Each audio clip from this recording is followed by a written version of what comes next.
Gracias a todos, espero que hoy hayan amanecido muy bien. No se les olvide que es importante mantener la cámara encendida. Yo ya voy a, inmediatamente yo encienda la mía, pues ustedes encienden la de ustedes. Bueno, entonces voy a empezar a compartir pantalla. Vamos a continuar con el tema de la clase pasada. Estábamos viendo un poquito todas esas teorías que tienen que ver con evolución, todas esas teorías evolutivas. Entonces, para que lo tengan en cuenta. Y pues nada, en la segunda hora lo que tendrían que hacer, chicos, es tomar apuntes, básicamente. ¿Listo?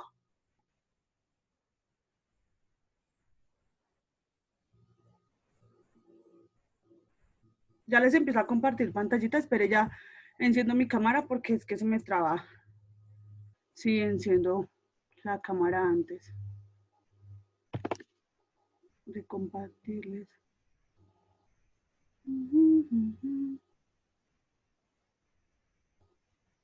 ¿Dónde las tengo? Acá.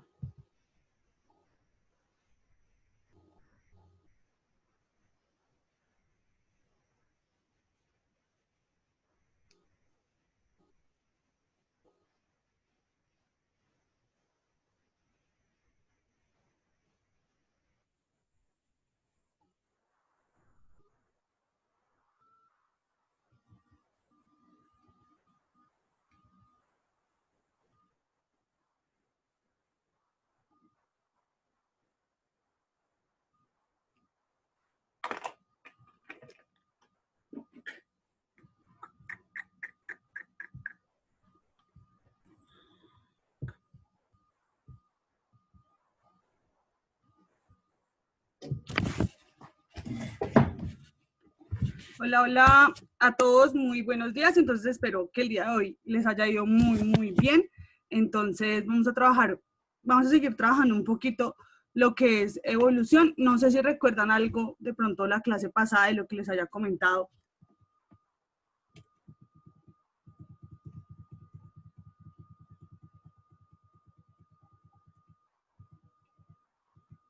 ¿Alguien que nos quiera ayudar a recordar un poquito? ¿Nadie?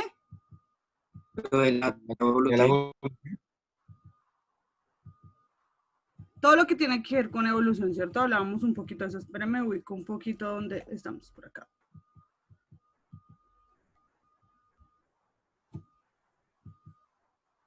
Listo. Entonces, vienen las teorías evolutivas.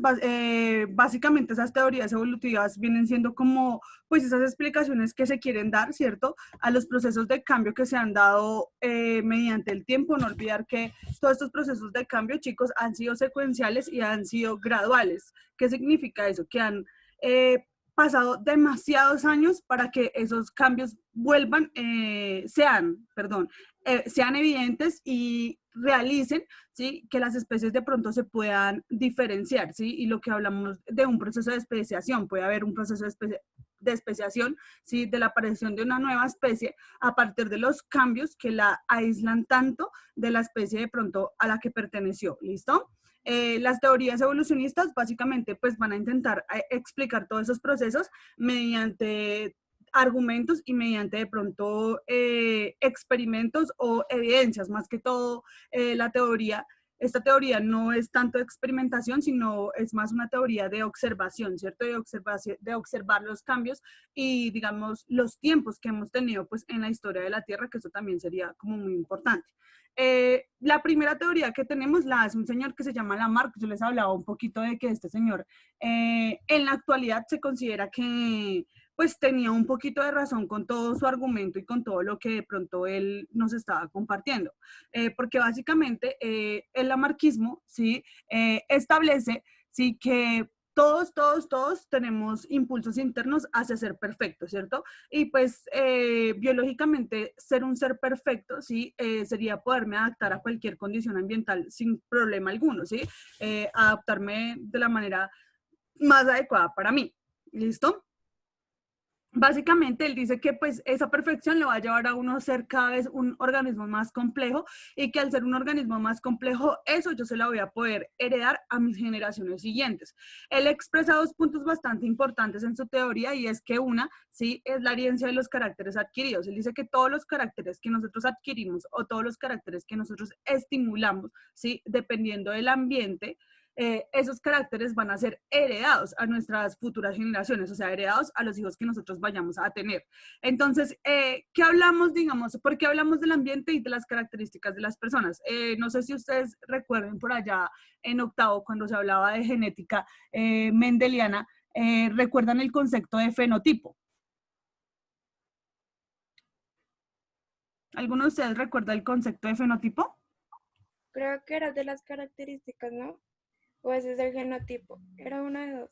Una es el de las características y el otro es de... Ay, no me acuerdo. Profe, que yo me acuerdo, creo que uno era de las características internas y las otras externas, ¿no? Más o menos, Si no sí. estoy mal. El fenotipo viene siendo, ¿cierto? Todas esas características que se vienen a expresar, pero esas características van a estar mediadas por el ambiente, ¿cierto? Si el ambiente requiere que yo exprese determinada característica, de pronto, sí, mi organismo se activa y la podría expresar según la estimulación que yo tengo. Hay que tener en cuenta, ¿cierto? Que todas las características físicas que nosotros tenemos, ¿sí? Y que nosotros poseemos han tenido en cuenta también el ambiente que se está ejerciendo en ellas. Hay algunas especies, sí, que el ambiente tiene, digamos, tanta repercusión en ellos que hasta puede definir su tipo de sexo, ¿sí? Por ejemplo, en una especie de lagartijas, si la temperatura, si no estoy mal, es mayor a 40 grados, la lagartija será hembra, y si es menor a 40 grados, la lagartija será macho, ¿sí? Entonces, si ven cómo se expresa el gen, ¿cierto? Que ya puede ser que sea hembra o macho, que está esa información genética, pero realmente el que hace que esa condición se exprese, ya sea como hembra o como macho, es la temperatura, ¿cierto? Es el ambiente. Esas cosas también pasan en nosotros los seres humanos, ¿sí? O sea, no estamos lejos de eso. El ambiente hace que de pronto nosotros expresemos algunas características, ¿cierto? Que están en nuestro cuerpo, que no han sido estimuladas, pero que pues mediado el ambiente y mediado lo que estamos de pronto atravesando en ese momento, ¿sí? En determinado hábitat, yo pueda estimular esos genes que tengo y esas características y empezarlas a expresar. Un poco eso era lo que decía Lamarck, ¿sí? En esa época, sí, que fue más o menos en el año 1744, donde él nace, ¿cierto? Y en el 1829 él muere, y esa teoría más o menos en 1805 creo que fue que la plantea, ¿cierto? La teoría evolucionista por parte de él, ¿no? Esto que estamos viendo se llama pre-darwinismo, ¿cierto? Esto fue antes de Darwin, ¿sí? Esto era lo que pensaban en el proceso de evolución, y el primero que, digamos, se lanzó a votar como una teoría de cambio, una teoría de nueva generación de las especies, fue Jean-Baptiste Lamarck, ¿listo? Entonces, él básicamente nos dice que el órgano va a ser al uso, ¿sí? Y que básicamente la función va a crear ese órgano, ¿sí? Entonces, si yo necesito el órgano, si yo estimulo el uso de ese órgano como tal, yo voy a tener una perfección del órgano. Pero si yo dejo de utilizar el órgano, yo no voy a tener una perfección del órgano. Entonces, él nos pone un ejemplo, ¿sí? El ejemplo de las jirafas que ustedes ven acá. Entonces, decía que en un principio existían solo jirafas con cuello corto, ¿sí? Como lo muestra la primera imagen que ustedes están viendo ahí, ¿sí la observan? Todas las jirafas tenían simplemente cuello corto, entonces todas perfecto, alcanzaban el forraje de las plantas, bla, bla, bla. Resulta y pasa que, pues, obvio, al ser las jirafas de cuello corto, tenían mucha más competencia, ¿cierto? Porque, pues, muchas especies, ¿cierto? Tienden a ser, digamos, de la superficie del suelo, entonces se van a alimentar de pronto de plantas que no son tan altas, ¿sí? Entonces, tras de que habían de pronto muchas jirafas y todas eran de cuello corto, no se podían alimentar de lo más alto del árbol, sino se alimentaban, ¿cierto? De la parte baja del árbol, ¿sí? Y pues no solo ellas, sino obstante a eso habían muchas especies, entonces estaban presentando competencia, ¿sí? Las jirafas tuvieron que empezar a alargar su cuello. Entonces, a medida del tiempo, ellas iban alargue, que alargue, que alargue el cuello, hasta alcanzar cada vez, de pronto, las plantas, la parte más alta de los árboles, y pues evitar también un poco esa cuestión de la competencia por comida. Entonces, dice Lamarck, bueno, ellas fueron estirando el cuello hasta que quedaron siendo unas jirafas con cuello muy largo. De ahí para adelante, sí, empezaron a reproducirse, y al quedar jirafas de cuello largo, pues empezaron a tener crías que iban a tener el cuello largo y ahí desaparece todas las jirafas de cuello corto, ¿cierto? Entonces él dice, ah, no, así se están dando todos los procesos de cambio evolutivos a nivel de todos los organismos en general, ¿cierto? Vamos a encontrar que todos los organismos en general van a estimular el órgano y a partir de esa estimulación del órgano van a llevar a un cambio, ¿cierto? O a una nueva generación de las especies. Entonces, el ejemplo, digamos, más relevante que en este caso nos da la mar es con las jirafas, ¿cierto? Entonces, tenemos jirafas de la misma especie con cuello corto que su alimento empieza a escasear, ¿cierto? Entonces ya encuentro, digamos, una variación del ambiente, una variación del entorno. En este caso, el que está variando es el alimento, es el recurso, ¿cierto? Y al variar el recurso, a variar el alimento, esa forma de alimentarme de pronto de las plantas de abajo, ¿sí? De la parte baja de los árboles, ¿sí? Tiene que cambiar por la escasez de alimento. Entonces, ¿yo qué hago? Empiezo a estirar mi cuello, ¿sí? Y empiezo a estirar mi cuello y empiezo a estirar mi cuello hasta que alcanzo de pronto, ¿cierto? La copa de los árboles y al alcanzar la copa de los árboles, pues ya todas las jirafas quedamos con el cuello estirado y pues esa genética, ¿cierto? Y ese gen que se estimuló de tener el cuello estirado, lo vamos a heredar a nuestras otras generaciones, ¿sí? ¿Sí me entendieron un poquito lo que decía la Marc? Sí, señora. Sí, ¿Sí? profe. ¿Todos bien? ¿Todos me entendieron?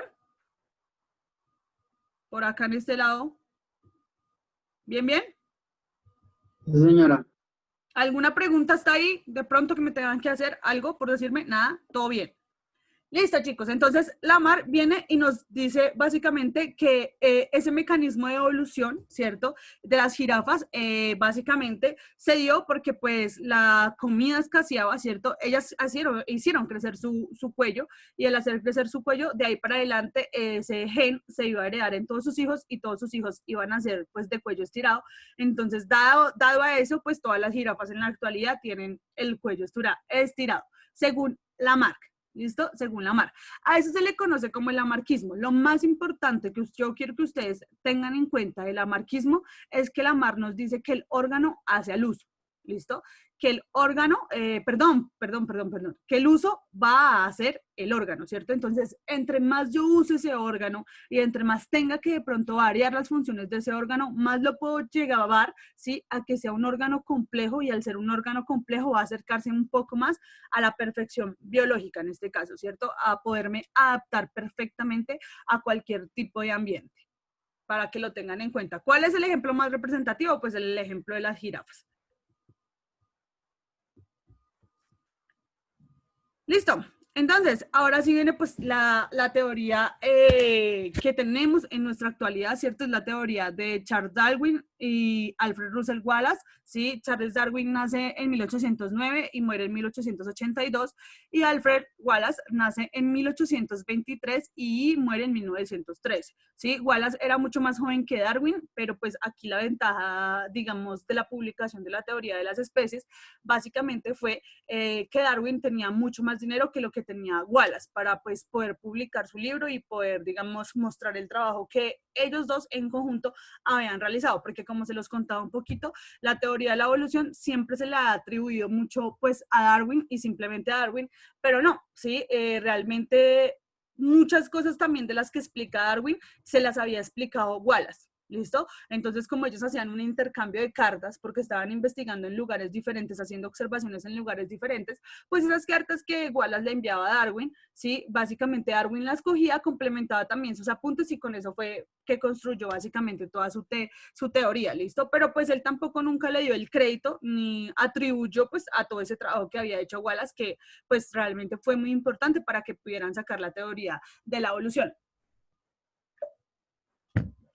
Más o menos en el año 1905, si no estoy mal, se publica también las leyes de Mendel, ¿cierto? Por 4 científicos y al publicar las 4 leyes de Mendel, ¿sí? Y al publicar como todo ese boom que abría en esa época, un nuevo paso a lo que conocemos como la genética, como la ingeniería biológica, como la ingeniería biomolecular, ¿cierto? Se abre ese campo de la biología de empezar a entender, chicos, de que hay vía microscópica, pero no simplemente vía microscópica, sino que hay información, ¿cierto? Que está depositada de manera bioquímica dentro de nuestro cuerpo, dentro del núcleo de cada una de nuestras células, que viene a como a dirigir, ¿cierto? Y viene a expresar diferentes características en determinados organismos. ¿Para qué? Para que se puedan condicionar y adaptar pues al ambiente y a las necesidades también que provea ese ambiente, ¿listo? Para que lo tengan en cuenta. Entonces, básicamente, todo esto empieza en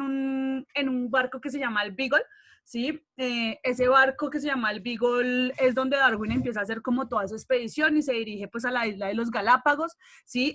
Básicamente, al principio de todo esto, Darwin como que llega a una finca, ¿sí? Y ve el cráneo muy grande de un dinosaurio, ¿sí? Que ellos tenían. Y pues antes y siempre, ¿sí?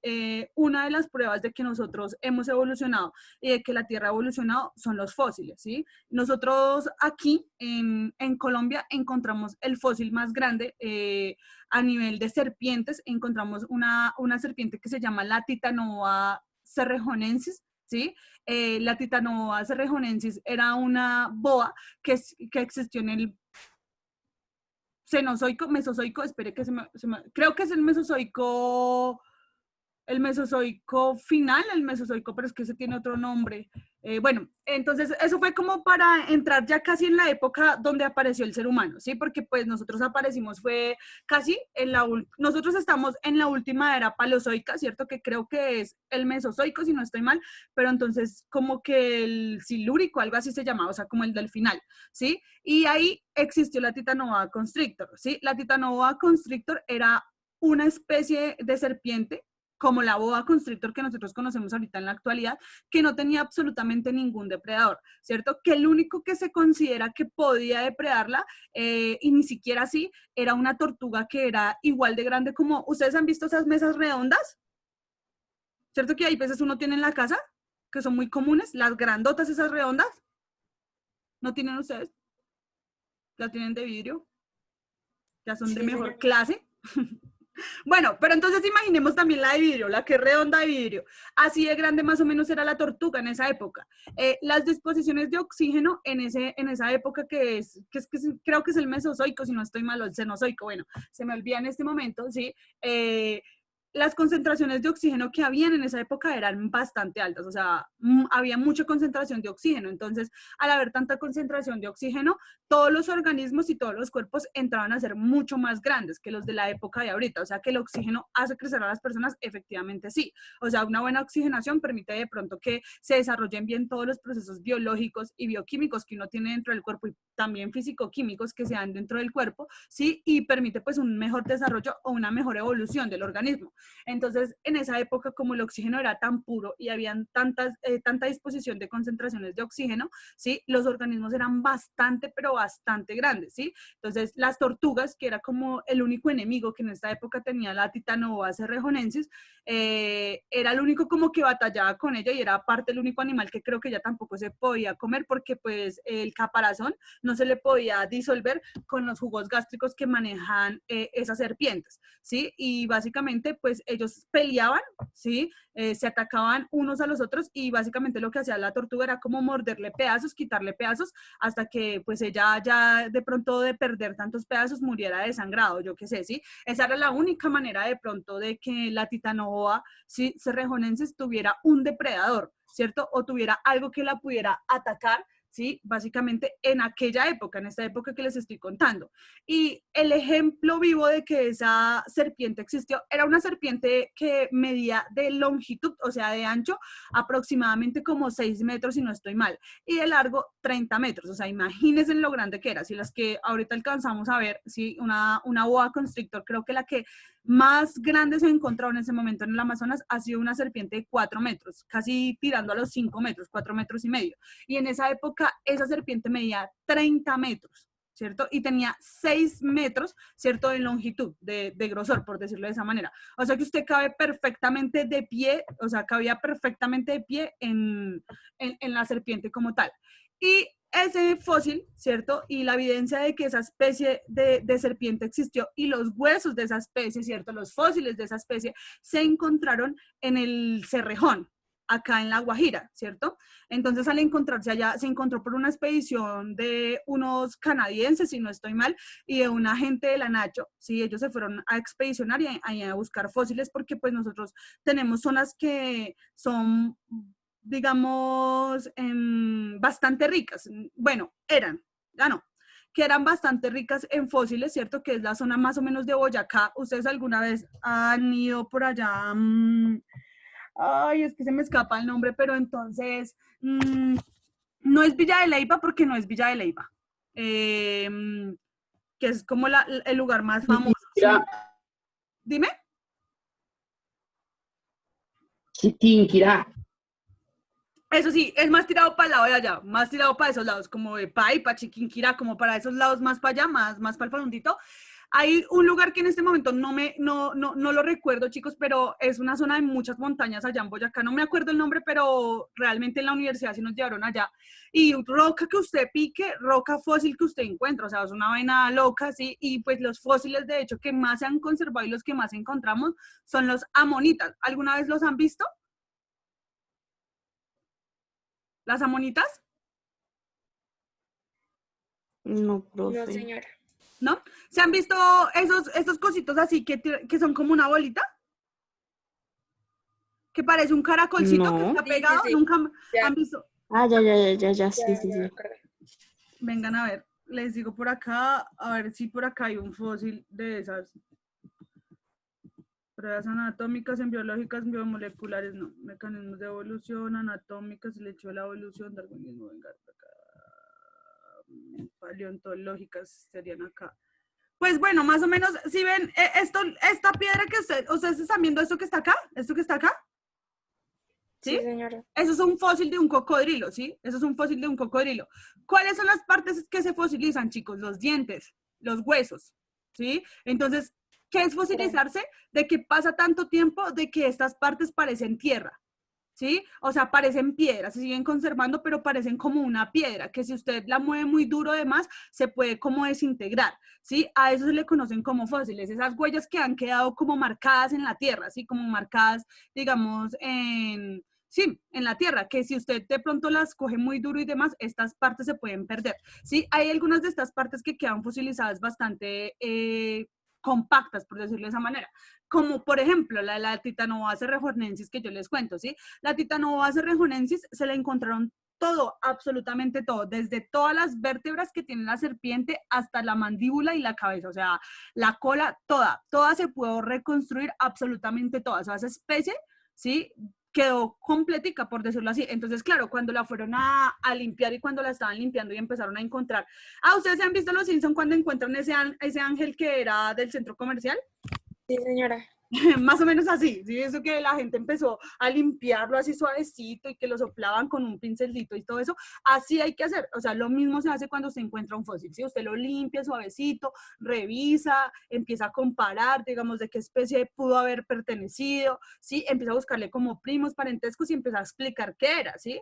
Y básicamente, pues cuando encontraron esta Titanoboa la encuentran tan completa, ¿sí? Tan bien bonita, también, digamos, la medida perfecta para poderla reconstruir toda y de hecho hacer una construcción virtual de cómo en esa época era ese animal, ¿cierto? Y empezar a relatar toda la vida, ¿sí? Básicamente, acá en Colombia nosotros no la tenemos, ¿sí? La real se fue para Canadá, porque los canadienses dijeron que no la dejaban en Colombia porque nosotros los colombianos no teníamos de pronto tanta cultura científica para quedarnos con un avance y un hallazgo tan histórico como sería, pues, la Titanoboa, en este caso Cerrejonensis. Entonces, como, es que ustedes son brutos y como son brutos, nosotros no la llevamos porque nosotros sí la sabemos aprovechar, en cambio ustedes, pues, no, ¿sí? Entonces, más bien nosotros no la llevamos a nuestro Museo de Historia Natural, se la mostramos a nuestra gente, cobramos, ¿cierto? Pues mostrarle algo que es de ustedes, pero es que ustedes no están preparados para algo tan trabajoso como esto, ¿cierto? Entonces ellos siempre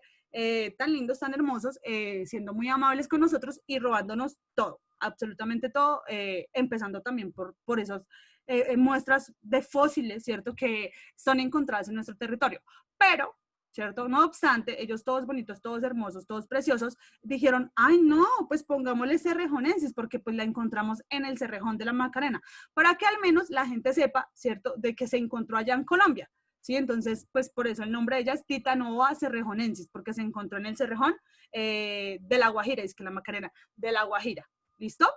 Entonces, chicos, es ver, ¿cierto?, de que todos esos hallazgos evolutivos que nosotros hemos tenido, todas esas pruebas paleontológicas, ¿sí?, e iniciaron, digamos, la curiosidad de este señor Darwin, que en la actualidad todavía las seguimos y las podemos encontrar, ¿cierto? Pero pues Darwin en esa época, pues viajando y demás, encontró fue la cabeza, o sea, la cara, ¿sí?, la cabeza de un dinosaurio. ¿Sí? Entonces, en fósil, y él dijo, oiga, pero venga, ¿cómo así? Si supuestamente, ¿cierto? Hoy somos especies fijistas y somos especies que no hemos cambiado en el tiempo, básicamente, ¿quién creó entonces a estos organismos? ¿Cierto? Que estuvieron antes que nosotros, ¿sí? Se supone que la vida inicia también cuando iniciamos nosotros. Que según el creacionismo, fuimos creados ¿en cuál día? ¿En cuál día se creó el hombre? En el sexto, creo, en el sexto. El 6. Muy bien, en el sexto día, ¿cierto? Entonces dice Darwin, oiga, pero pues, o sea, esto es una especie que debe llevar mucho tiempo. Entonces hacen algo, ¿cierto?, que se llama un proceso de datación. Esto tiene que ver un poquito más o menos con la biofísica, ¿sí? La datación es medir a través de una desintegración del carbono 12, ¿sí? Cuántos años podría tener determinada roca, determinado pedazo de tierra, determinado fósil, ¿sí? Y a partir de cálculos matemáticos, ¿sí?, exactos, decir cuántos años tenían. Entonces, ellos hacen el proceso de datación y se dan cuenta que pues ese fósil tenía muchísimos años. Entonces Darwin dice, no, pero pues acá hay algo que no es coherente con la cuestión que siempre nos han contado. Entonces él sigue su viaje y emprende su viaje y llega a la isla de los Galápagos, ¿cierto? Y se centra en una especie específica que se llaman los pinzones.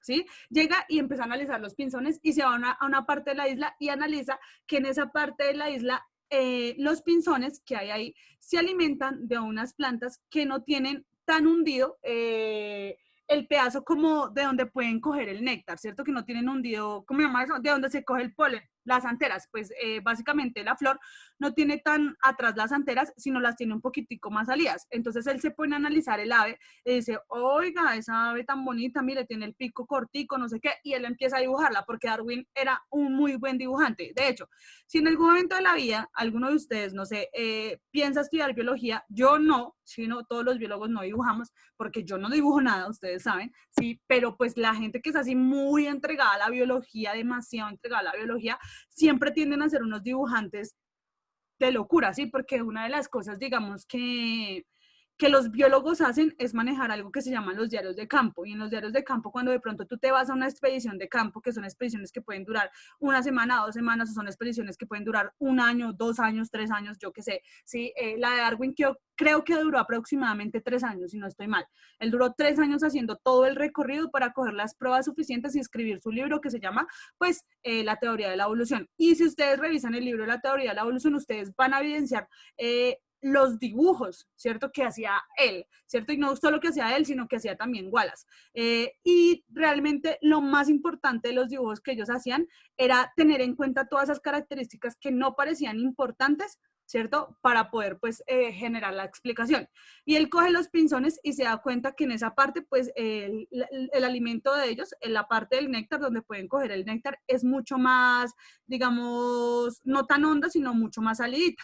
Entonces se da cuenta que ellos tienen el pico más cortico, los dibuja, bla, bla, bla, les describe las características y sigue recorriendo la isla. Cuando se va, como por decir, a otra parte de la isla, ¿sí?, pero dentro de la misma isla, encuentra unos pinzones también muy parecidos, pero demasiado parecidos, muy parecidos. O sea, tan parecidos que lo único que les cambiaba realmente digamos, a las dos especies era el tamaño del pico. ¿Sí? Solo eso les cambiaba. Creo yo, no sé, qué pensaría Darwin si en ese momento como, oiga, vea, qué cosa más rara en la vida, ¿cierto? Encontrar dos especies de aves totalmente iguales, que en lo único que difieren básicamente es en su pico, ¿cierto? Y él va y analiza las flores de las que se alimentan esas aves, ¿cierto?, que tienen el pico más largo. Y se da cuenta que efectivamente la flor es como más alargada, ¿sí? Entonces que hay que estirar más el pico, pues, para poder coger el néctar, ¿cierto? Y alimentarse del néctar como tal. Y él dice, uy, ¿cómo así? Totalmente iguales, lo único que les cambia es el pico, algo pasa acá. en algún momento esas dos especies fueron lo mismo, ¿cierto? Pero hubo algo, algún motivo, alguna razón que las llevó a separarse y en este caso yo creo que es la disposición del alimento, ¿cierto? La forma de obtener el alimento que llevó a que una tuviera que modificar su pico y alargarlo más y la otra pudo conservar su pico, ¿cierto? Como de pronto era lo natural de la especie. ¿Sí? Y acá Darwin empieza pues todo este recorrido y empiezan como toda esta aventura de describir el origen de las especies. De hecho, yo no sé si en algún momento de la vida usted tiene la posibilidad de leerse el libro del origen de las especies, pues yo se lo recomiendo, es un libro increíble, realmente le enseña a uno cosas bastante interesantes, le explica muchas cosas también de lo que vimos en la actualidad y pues realmente nos da otra visión, ¿cierto? Frente a lo que podemos pensar de lo que es correcto o normal en el desarrollo de la vida como tal. Listo, entonces, ¿qué va a decir Darwin? Darwin básicamente y Wallace, ¿cierto? Nos van a decir 3 puntos importantes de su teoría. Lo primero es que básicamente entre más se reproduzca un organismo o entre más el organismo pueda variar su genética, pues más, digamos, posibilidades de adaptarse a las condiciones ambientales existen, hay. O sea que ¿qué es lo más importante? La reproducción, ¿cierto? Pero no la reproducción con organismos parentales. ¿Qué significa eso? Que yo no me puedo ir a reproducir con mi primo, ni con mi tío, ni con mi abuelo, ni con mi papá, ni con nada de eso, ¿cierto? No simplemente por, pues, algo moral, ¿cierto? Que sería como bastante malo, no simplemente por eso, sino también porque no hay una variabilidad genética. Y en el momento que no haya una variabilidad genética, hay mucha posibilidad, ¿sí? De que esas enfermedades o esas falencias físicas o cognitivas que tienen, digamos, las distintas personas puedan heredarse y puedan recrearse en nuestros hijos. Entonces, por eso no es conveniente usted reproducirse con su misma familia. Acá lo importante es que usted se reproduzca con organismos que tengan una variabilidad genética totalmente diferente a la suya. ¿Para qué? Para que el organismo tenga como más características, ¿sí? Disponibles o dispuestas para poderse adaptar a determinado ambiente. ¿Listo? Para que lo tengan en cuenta. Básicamente, todos van a presentar, o sea, todos a partir de variar los genes y de descender y de dar descendencia, sí, vamos a tener características totalmente diferentes que efectivamente sí se heredan de nuestros padres, ¿cierto? O sea, sí sabemos que esas características sí vienen a ser heredadas, pues, de nuestros padres como tal. Y básicamente, cuando todos los recursos escasean, ¿sí? Cuando hay de pronto competencia, cuando hay lucha por sobrevivir y demás, básicamente puede, ¿sí? Esos organismos que mejor se han adaptado al ambiente sobrevivir, pero los organismos que no se han adaptado al ambiente son los organismos que se van a desaparecer o que no pudieron adaptarse a esas nuevas condiciones que está ofreciendo el ambiente. Por ejemplo, chicos, lo que está sucediendo ahorita en la actualidad yo creo que puede ser también considerado como un mecanismo, ¿cierto? De selección natural, más pienso yo que selección natural, un mecanismo de adaptación, ¿no? Entonces, sean los motivos por los que sea la vida, ¿cierto? Sale este virus, ¿sí? Y empieza a ser un virus muy selectivo, ¿no? Entonces inicia solo matando gente que no produce en un estado capitalista, ¿no? Que serían en este caso los viejitos, y inmune a los niños, ¿cierto? Que son las personas que podrían crecer, que le podrían aportar a la sociedad cuando sean adultos, ¿sí? Y empiezan a producir. Pero los viejitos ya salen del juego porque no está. Obvio, pues también debido a la carga poblacional, ¿cierto?